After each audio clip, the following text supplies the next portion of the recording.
The thing that our pros should be looking at is the step back approach. Look at surveillance over door window contacts and motion sensors, right? Because the thing is, you want to be aware before they get to the window, before they get to the door. That's what you can now have with surveillance. But if you could stop it before they get there, and you can go, oh, that's not a burglar, that's not a criminal, that's my grandma. All units, we have a code red. Code red! Do not attempt to move or we'll be shooting ourselves. On this episode of ResiWeek, we talk home security on the rise, an AI ISC keynote, and manufacturer rep training. All this and more on this episode of ResiWeek. This is ResiWeek, episode 504, concerning video. Welcome to this episode of ResiWeek. This is your weekly roundup of all the latest news and stories for the residential AV industry. I'm your host, Matt D. Scott for AVNation.tv. And this week, I'm pleased to be joined by two of my longtime friends. First, we have Mrs. Katye McGregor-Bennett. She's the president of K&B Communications. How are you, ma'am? I'm doing well. It's so funny still to be called Mrs. I know. We're pushing 15 years, but it still cracks me up. That's why I did it. Then we've got the one and only Mr. Joe Whitaker. He's the VP of Technology over at Origin Acoustics. How are you, sir? I am doing well. Glad to be back on again on a fun news week. We're going to have a lot of fun. Doesn't matter what the news is. All right. This is coming to us from CE Pro. Home security is on the rise. Americans and Canadians, I'll tell you, are prioritizing cameras and smart features. This is moving on from just I don't want to say a luxury, but just a nice to have to something that's needed a lot. And homeowners are thinking that over 50% believe that security should be mandatory in all new homes. And 54% have said that they've even considered buying a security system for a family member, which is very touching, really. Katye, when you see this and couple it with the FBI crime database that says a home burglary occurs every 26 seconds in the United States, does this shock you, surprise you? Are you concerned with the push into video monitoring from the security side of this? Yeah. I mean, there's a few things. I think just general sentiment out there is a lot of people are more concerned about things that they weren't really concerned about a few years ago on a number of levels, right? So it's just sort of a geopolitical state of the world. But yeah, I think the video surveillance side of it is a concern, but I hate to say it, but this is one of those scenarios like that train left the station a long time ago when we started installing Ring doorbells everywhere. And how often do you even think about that? But that essentially is video surveillance. As soon as that notification hits, the camera is live. I mean, you're being recorded just coming and going from your house. I don't think about it that often. I don't need to. But, I think it's just one of those things, how easily we're adopting technology and not necessarily thinking about some of the other usages of it and how comfortable really are we with that. With this one, again, I kind of say that train has left the station. It's not really what you were asking, but one of the things that I did like about the article is that it shows that new construction is including installed technology, which, albeit it is security, this is a conversation we weren't having 5 or 10 years ago about technology being installed in new construction.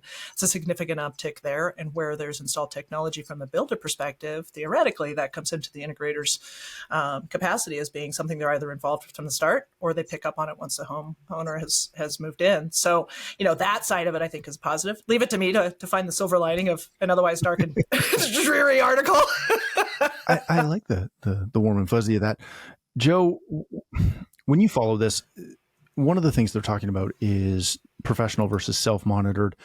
And typically we look at that and we think about just, again, traditional alarm systems, not so much the video surveillance, but that's on a rise. Blink does that, Ring does that. There's a variety of manufacturers, including some of the bigger ones, that offer that. Alarm.com offers that with traditionally installed surveillance.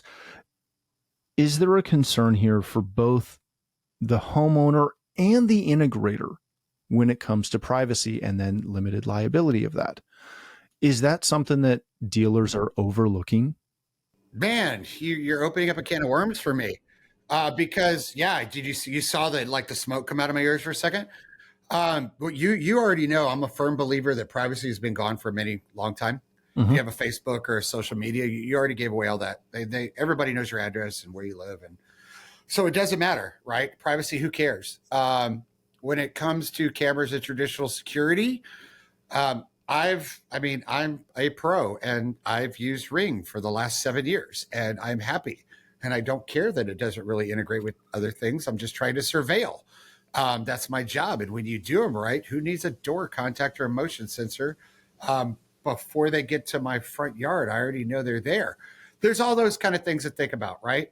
We're like in the world of scare tactics right now. And that's what bothers me with it. There's 145 million homes in the United States. And per year, only 1 million get burgled. That's your math, okay? It's 1 million, right? So it's 1 in 90. We'll say 1 in 90 homes per year. That's still a large amount, but it's scare tactics, right? The thing that our pros should be looking at is the step back approach. Of course, it is growing, and the growing of fear is just the fear that's going around the world. But they need to start looking at the traditional security versus what they can give monitored, right? You're paying every month, you're paying a monitoring house. Those who have licenses and do that, they pay that. Then you have the self-monitored. They could also use a central station. But RMR for our industry, stop it. Like, seriously, we're in the time that everybody is getting monthly billed to death. They need to start looking at those other models where they can actually turn this into a 1 year or 5 year pay once and go away.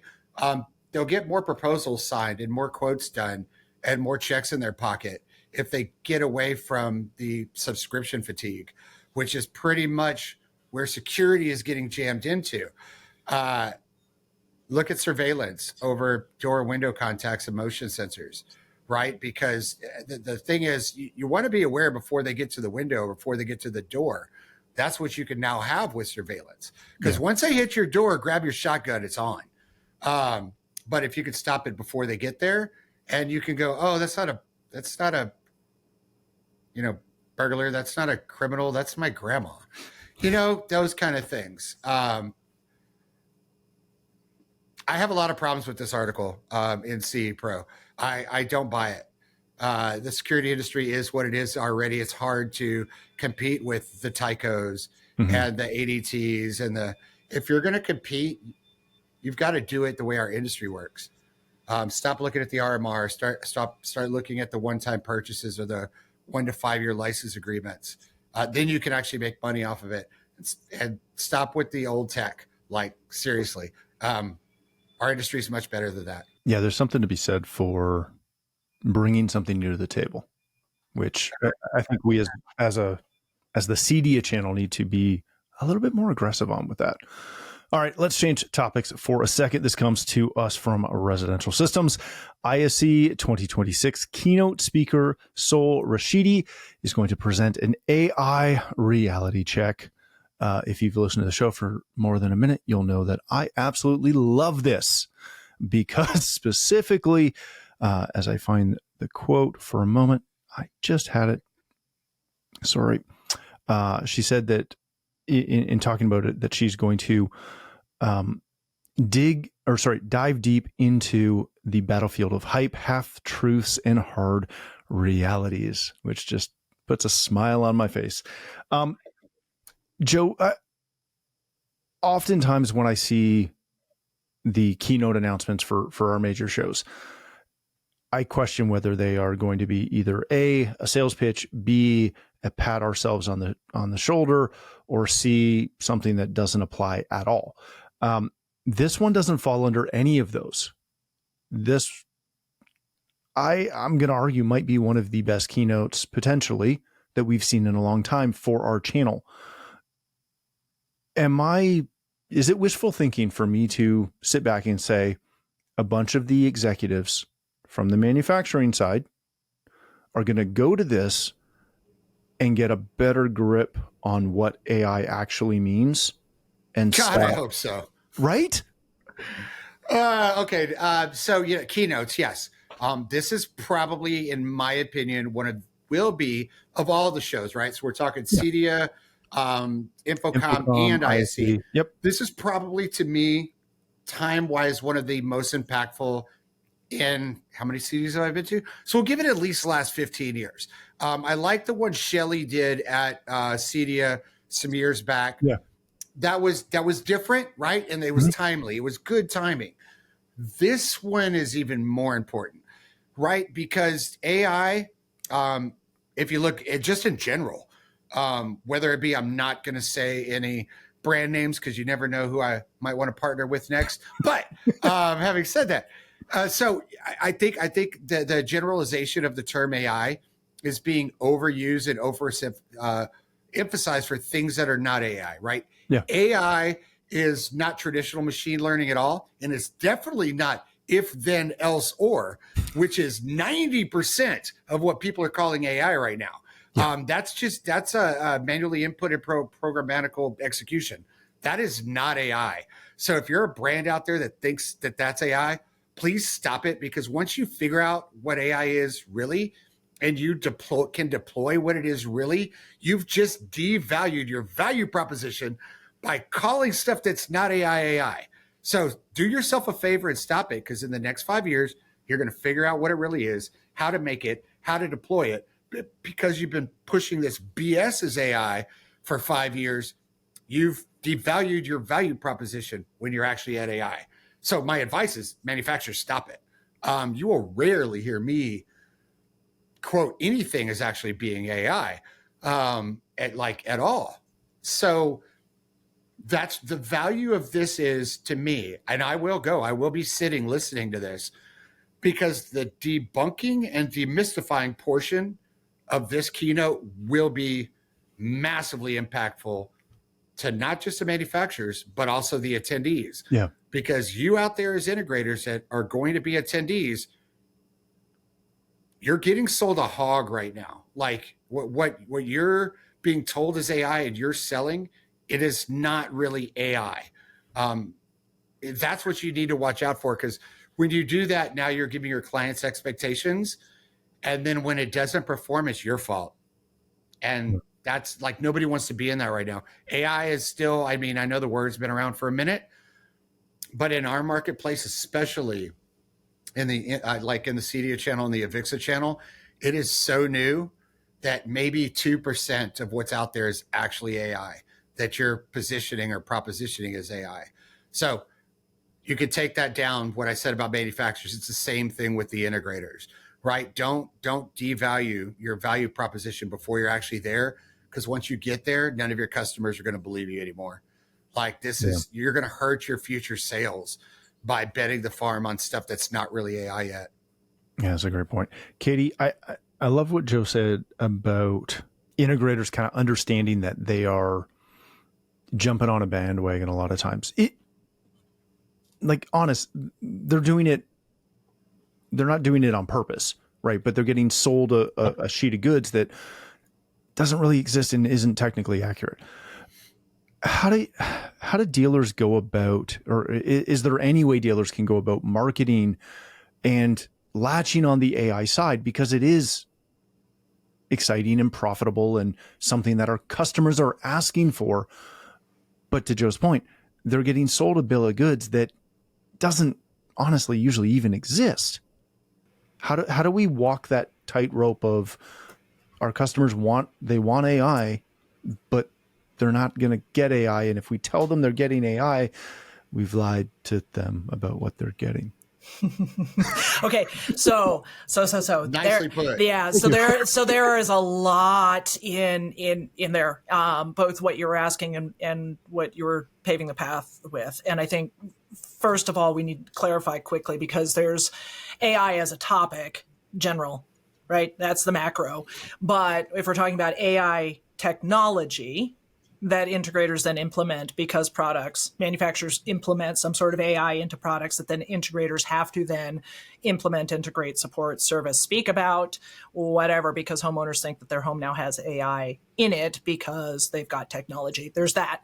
Then there's the AI tool set that the industry at large and humans across the globe are being advised to use, or we're going to be dinosaurs before we're done finding the last of the dinosaurs.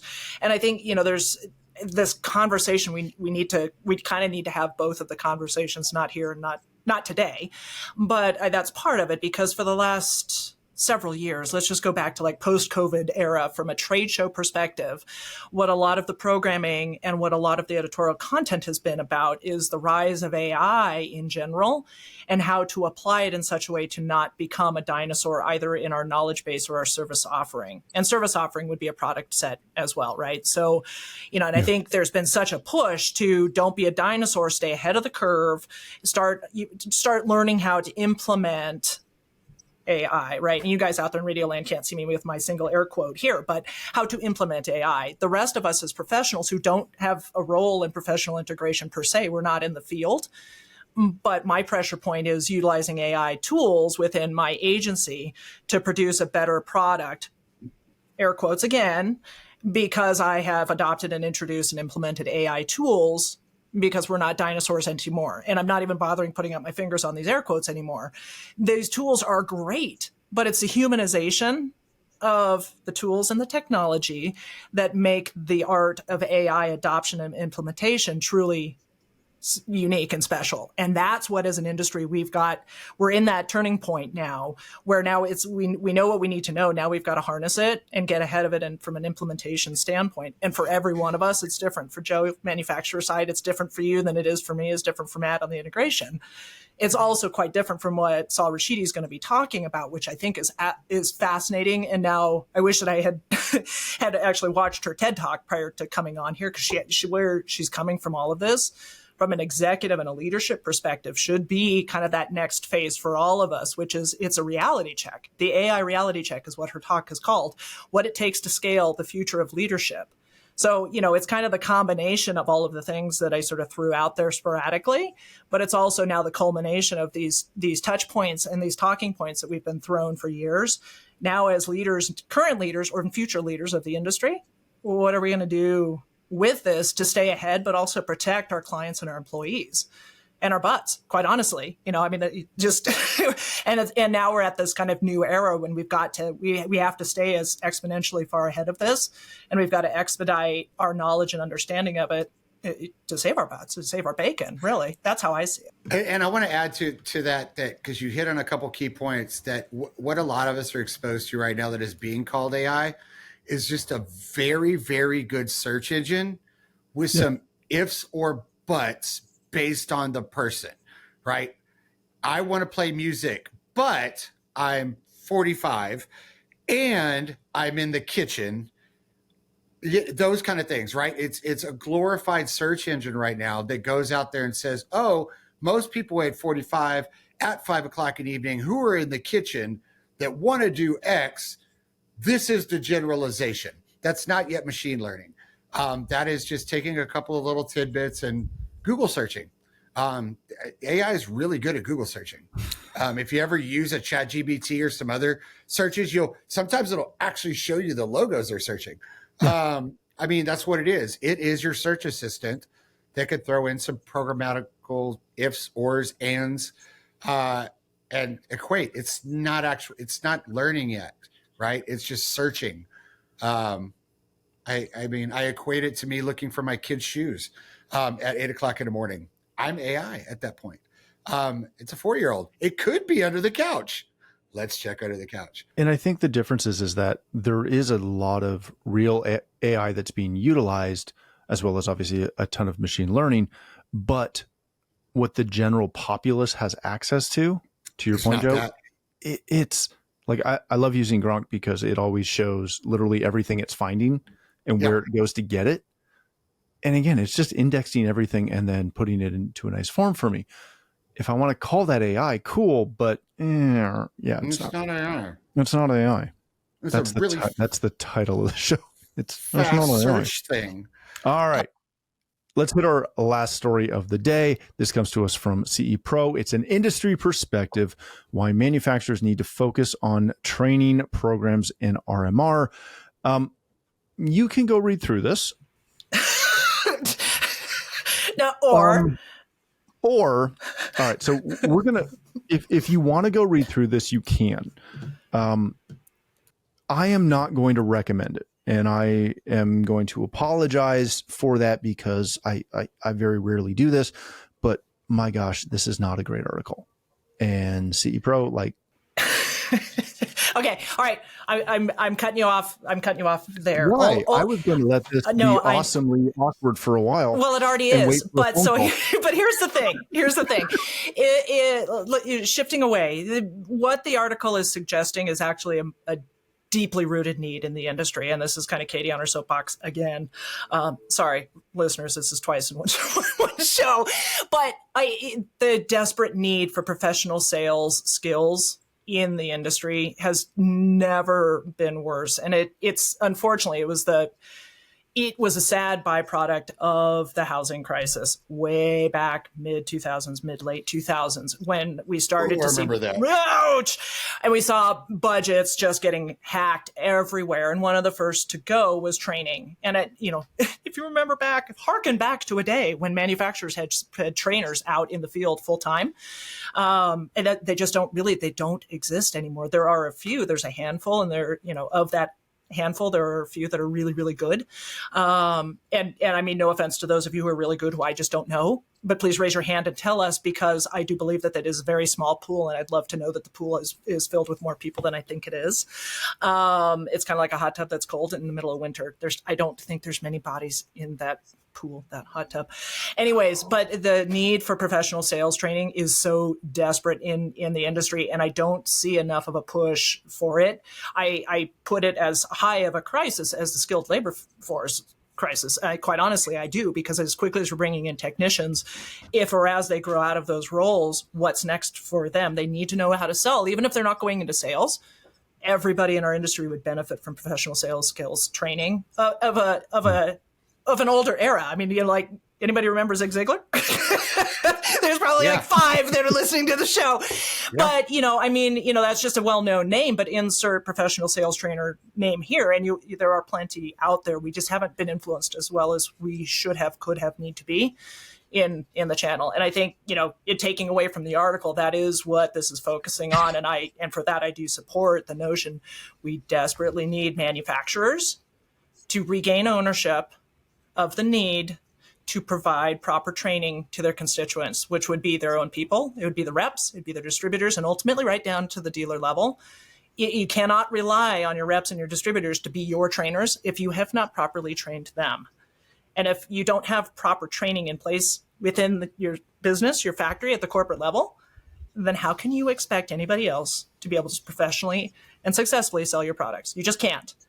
I'll step off the sandbox now, but that's where I do think this article does shed light on something that we've got to be talking about more. Well, let me give you an example of this and the diminishing of sales, right? Before we go to young Joseph. Little Joe. I grew up around the car industry because my grandfather he owned a dealership, so it was just ingrained in us. And I've been in the room for car deals since I was a kid. The degradation of skills and the movement from data to soft skills is atrocious. And anytime I now walk into a car dealership, they're ready to kick me out in about 3 minutes because they walk over, they want to sit you in the car. They want the emotional reaction. They want to sit down. They will not show you a number until you've gone through the little option chart and picked out everything your little heart desires without having a conversation of budget. And then when they do finally get to budget, it's scrawled on a piece of paper as far as, what do you want to pay monthly? Like, well, that doesn't actually matter if my $200 a month payment is stretched over 10 years. That doesn't solve the problem of selling me the car. There was a time when you actually had a data-driven decision, an option when you were looking at that car sale. That is gone in this industry now.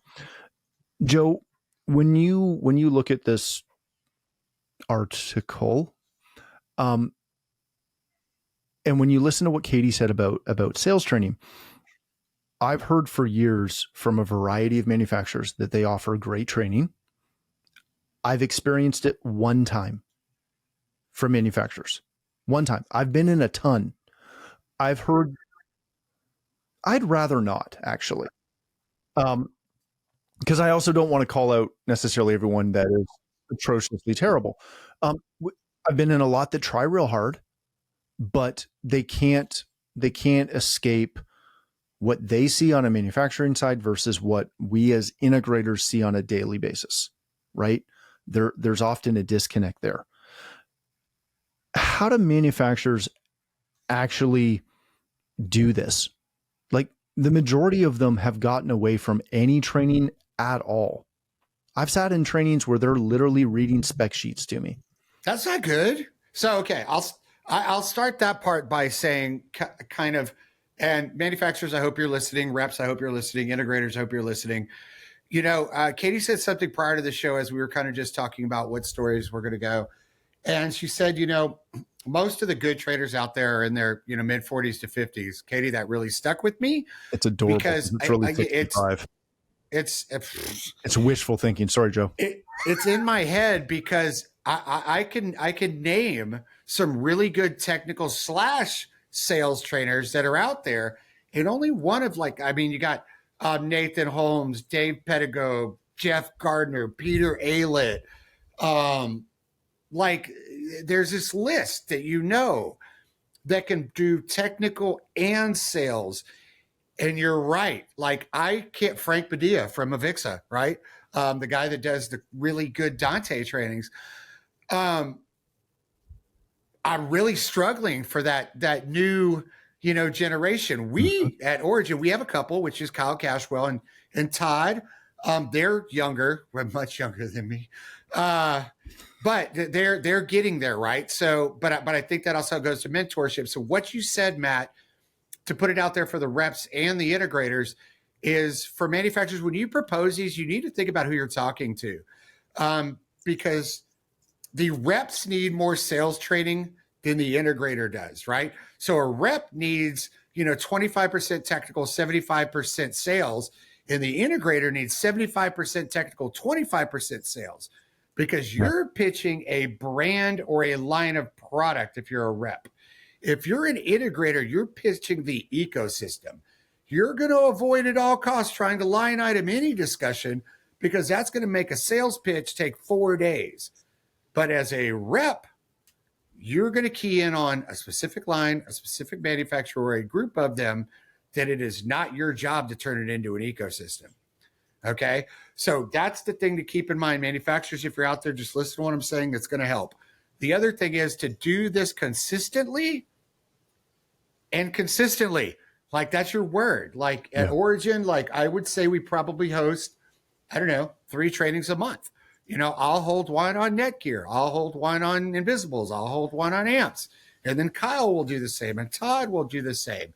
And we'll have gigs at the office where we bring in 50 to 100 dealers or our entire rep force, and that continual training, right? Because it's all about the repetition and being consistent. The only way they're going to learn the right messaging to get a sale is they have to hear it all the time, and they have to figure out a way to make it comfortable for them to pitch. So if you just bullet pointed this article, you know what? Go back to AI real quick. So if you want to read this article, don't. Copy and paste the whole article, throw it into a chat GPT, and tell it, just give me the bullet points.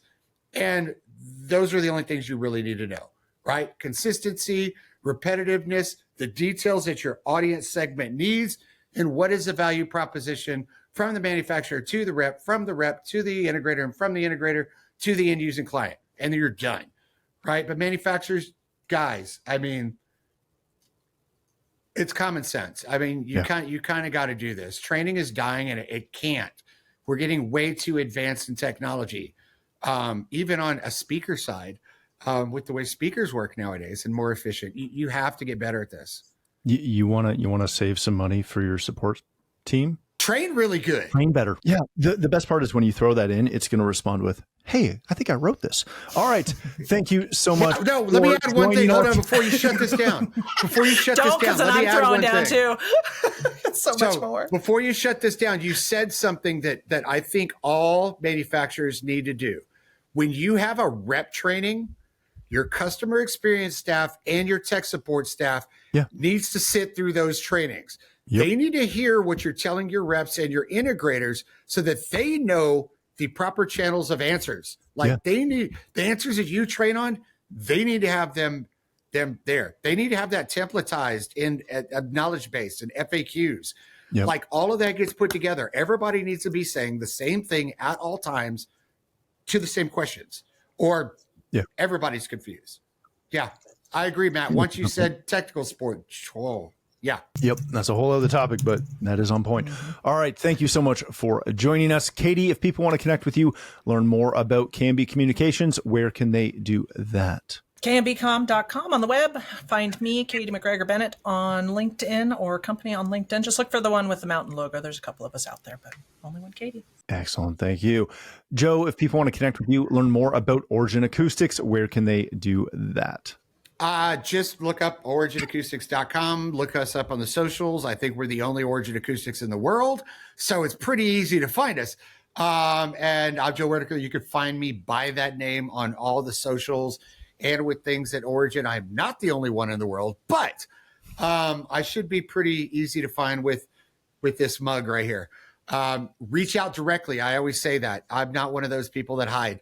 If you got a question, even if you're not one of our customers, I don't care. I'm always there to help. Excellent. Thank you again. Thank you for joining us. If you'd like to connect with me, you can find me at Matt D. Scott on most of the socials. But more importantly, please visit AVNation.tv, where you'll find this show as well as a wide variety of other shows with all the verticals that we cover. When you visit the website, please take a moment to check out our supporters. We are extremely thankful for their support and ask that you check them out as well. Thanks again for watching. That's all the time we have for this episode of ResiWeek, the network for the AV industry. What are you listening to? This is AV. This is AVNation. This is AVNation.